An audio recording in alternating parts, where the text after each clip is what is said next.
When my son was born, I was 17. My mother had a huge house, 14-room house.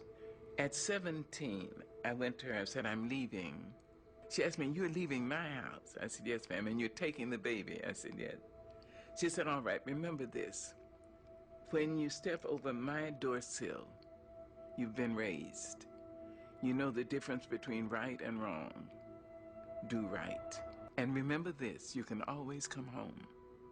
So one day I went to her house and she'd cooked red rice, which I loved. After we finished eating, we walked down the hill and she started across the street. She said, wait a minute, baby. I was 22 years old. She said, wait a minute, baby. You know, I think you're the greatest woman I've ever met. She said, Mary McLeod Bethune, Eleanor Roosevelt, and my mother, you're in that category. I thought, suppose she's right. Suppose I am going to be somebody. She released me. She freed me to say I may have something in me that would be of value. Maybe not just to me. See, that's love.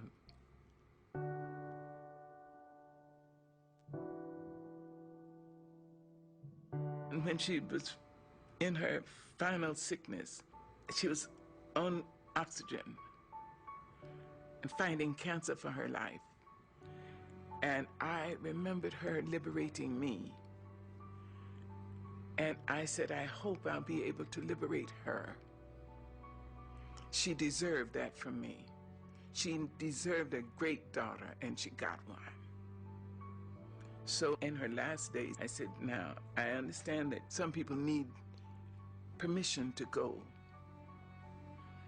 As I understand it, you may have done what God put you here to do. You were a great worker. You must have been a great lover, because a lot of men, and if I'm not wrong, maybe a couple of women, risk their lives to love you. You were a piss-poor mother of small children, but you were a great, great mother of young adults. And if you need permission to go, I liberate you. I went back to my house, and something said, go back. I was in my pajamas.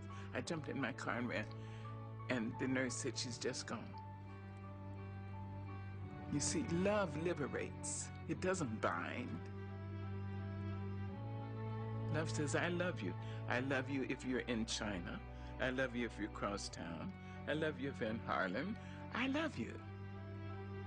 I would like to be near you. I'd like to have your arms around me. I'd like to hear your voice in my ear. But that's not possible now, so I love you. Go.